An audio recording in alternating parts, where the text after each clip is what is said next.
I'm back. Welcome to episode 4. And we're going to be talking about Black Sabbath Volume 4. You know, the one that looks like this.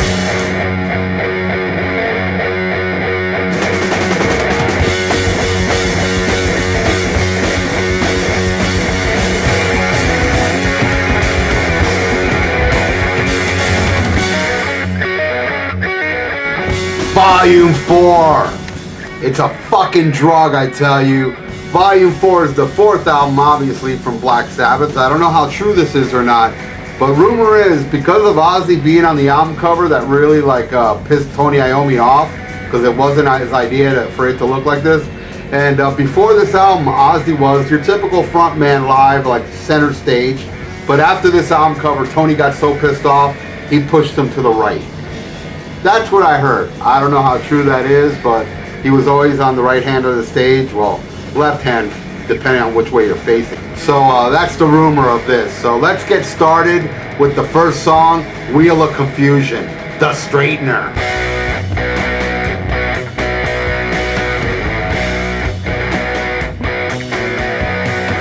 It just says Wheel of Confusion on the album, but as you can tell, it's kind of like 2 songs in one, because it's a long damn song. And the middle section is this part right here, is the straightener, I think. I'm not sure. I'm just going by my Black Sabbath gut instincts. Anyway, Wheel of Confusion. It's pretty much a typical, you know, doom and gloom about life type song. Like, you know, hey man, I thought life was cool, but it's an illusion, you know. And then at the very end, he pretty much came to grips of how fucked up life is. That's Wheel of Confusion, The Straightener.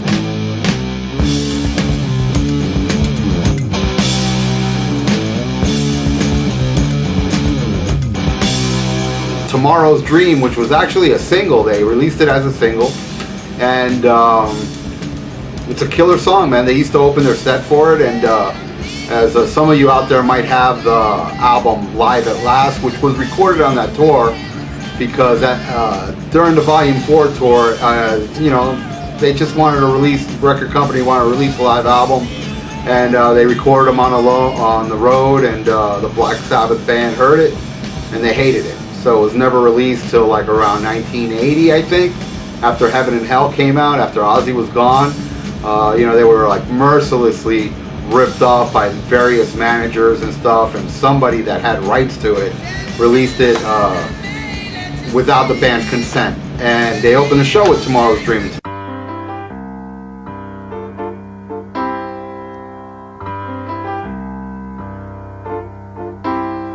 Then we go into Changes, a very, very depressing song, probably the most depressing song I've ever heard. It's gut-wrenching, and a lot of people hate it. It's only piano, vocals, and I think a little orchestra is playing in the background. And it's pretty much it's a great song to listen to if you want to slit your wrist and kill yourself. I mean, you know, it's about a guy that loses his chick, and he's depressed about it, and dies, you know. But, you know, I look at it this way, man. If your woman leaves you, fuck her. It's not like she's the only fish in the sea, right? That goes for everybody out there. Don't be like how Ozzy sings and Changes. Get over it, man. Chicks suck. I mean, not all. I want to get laid again. Some chicks are cool. No, wait. Let me rephrase that. 99.9 chicks are cool. And if they end up leaving you, a chick ends up leaving you for you doing nothing wrong, then you're better off without them. Trust me. And plus, why would you fucking die? Who knows if you can listen to this in the afterlife? Death would suck if you cannot listen to Volume 4 anymore, trust me. The next song is FX. Now, FX is pretty much like, what the fuck is this shit?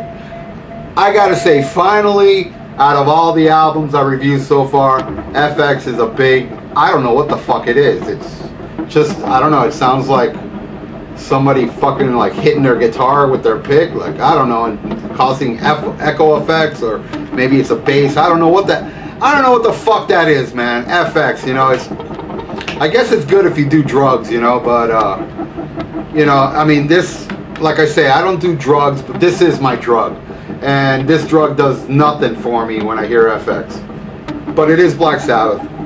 And I guess it's a cool little interlude to what I consider the best song on this fucking album, and that is Supernaut.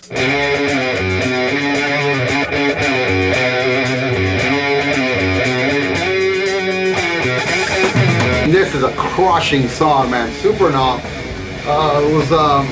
it was just loved by a lot of people, man. Not only like, you know, any Sabbath fan, but Frank Zappa actually said it was one of his favorite songs. Supernaut is just crushing, man. I mean, Bill Ward is a monster, and so is that riff and the bass and the lyrics. It's just fucking phenomenal. I just love the fuck out of that song. And because of Black Sabbath facts, I got a couple reasons, I got a couple definitions what Supernaut means in the song. A, mankind's great dream to reach one day the stars. And B, describing the feeling when you're high on cocaine. There you go. So there's 2 songs on this album about coke.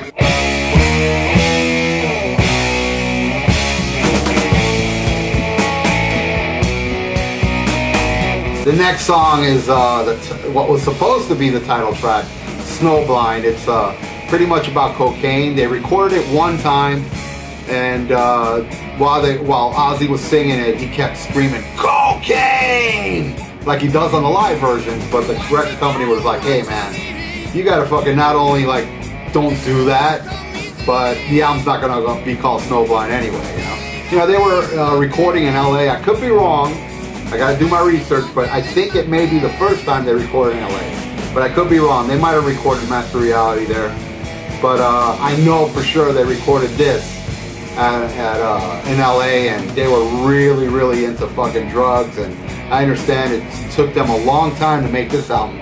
The longest, you know, out of all the albums before. The other albums, I think Sabbath 1, I know in episode 1 I said it was recorded in one day. And I did do a little research, and I heard it was recorded in one day. But then I heard Tony Iommi say it was recorded in 2 days. But then again, since Tony Iommi was snowblind back then, so maybe after he took the drugs, he thought it was 2 days. It was really one day. We don't know. And I think Paranoid took about a week, not even, probably even less. And I think Master took maybe 2-3 weeks. But this took months, and I hate cokeheads. Believe me, people that know me know I don't trust any cokehead, and if you do blow, stay the fuck away from me, okay?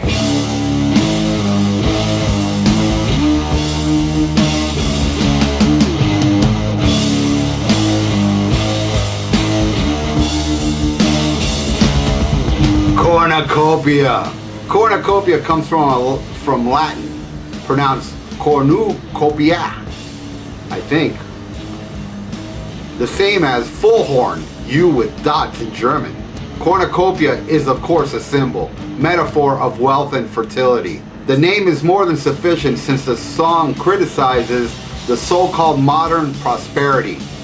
Geezer wrote it after he heard that only 25 people died in Vietnam that week.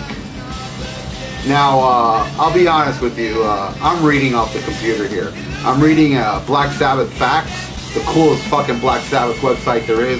I'm part of the message board there, and it's just some great motherfuckers there, man.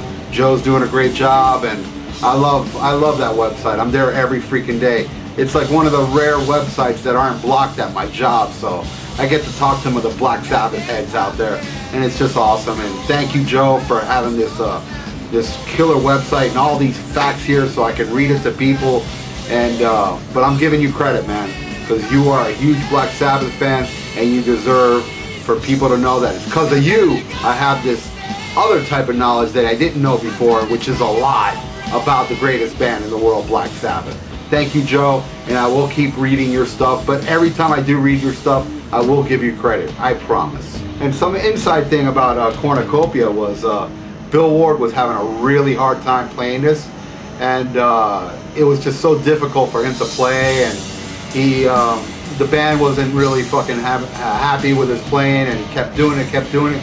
And finally he nailed it, you know, he fucking finally nailed it. And the band, after they nailed it, the band said, "Hey Bill, why don't you like get the fuck out of here for a while, man." You know, they were like annoyed with him, and Bill thought for sure he was fired from the band, but Turns out he wasn't, but Cornucopia, man, it was a very difficult song for them to record because of being snowblind. And there you go, that's Cornucopia.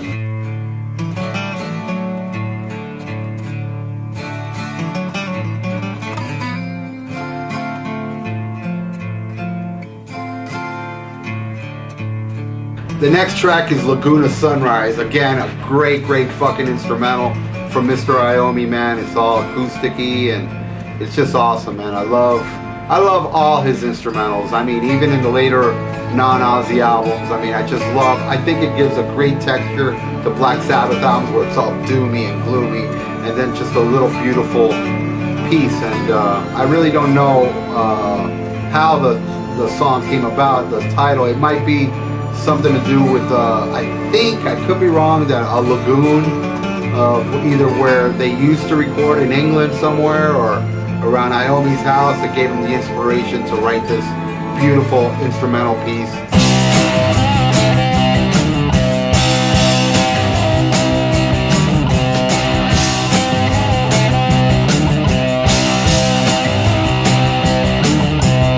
I love this song. Vitus Dance is awesome, and I like the lyrics. The lyrics are kind of like a guy telling his friend about, hey man, you fucked up with your girl, and you lied, and you know, she misses you, man, and try to make amends and get back with her and make it work this time. Kind of a weird subject for Black Sabbath. It was kind of like the Black Sabbath Dear Abby.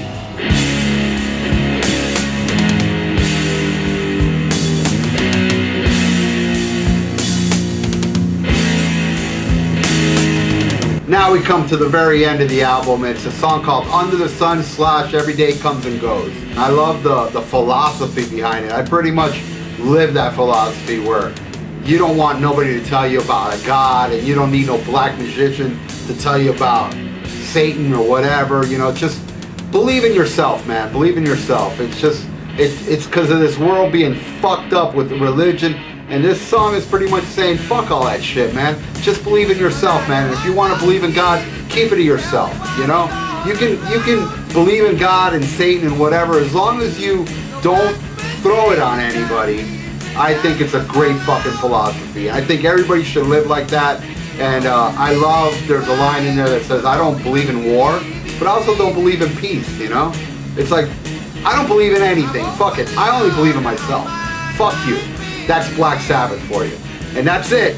That's the end of Volume 4. And I'll tell you one thing, man. This album proves, without a shadow of a doubt, why Black Sabbath owns you. Anyway, remember, your mom said Black Sabbath while your dad was banging her. It's true. Your mom was like, oh, Black Sabbath. True story. See you next week with the masterpiece, Sabbath, Bloody Sabbath.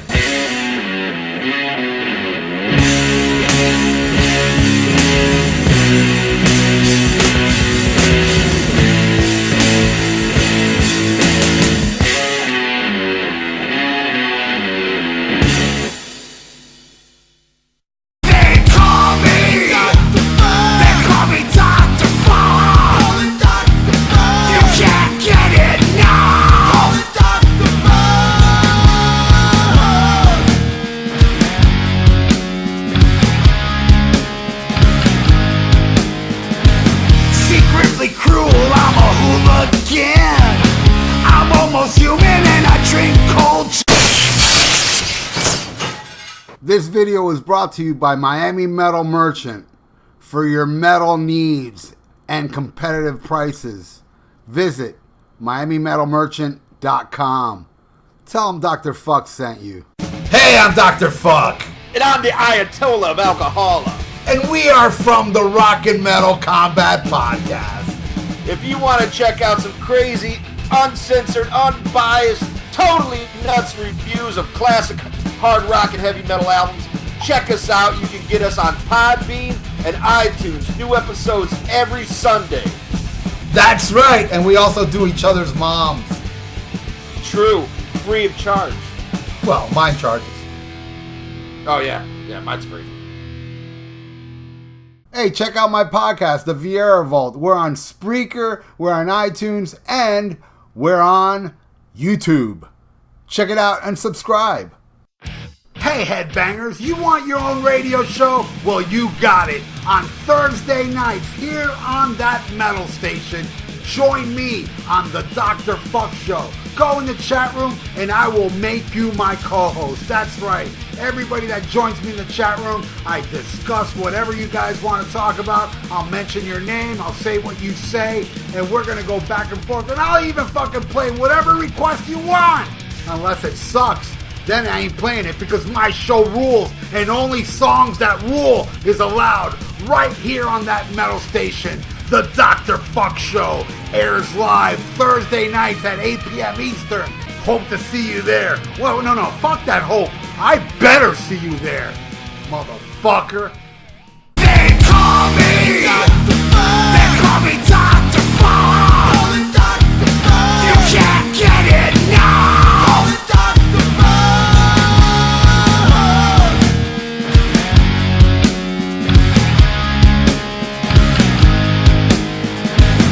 Secretly cruel, I'm a hooligan.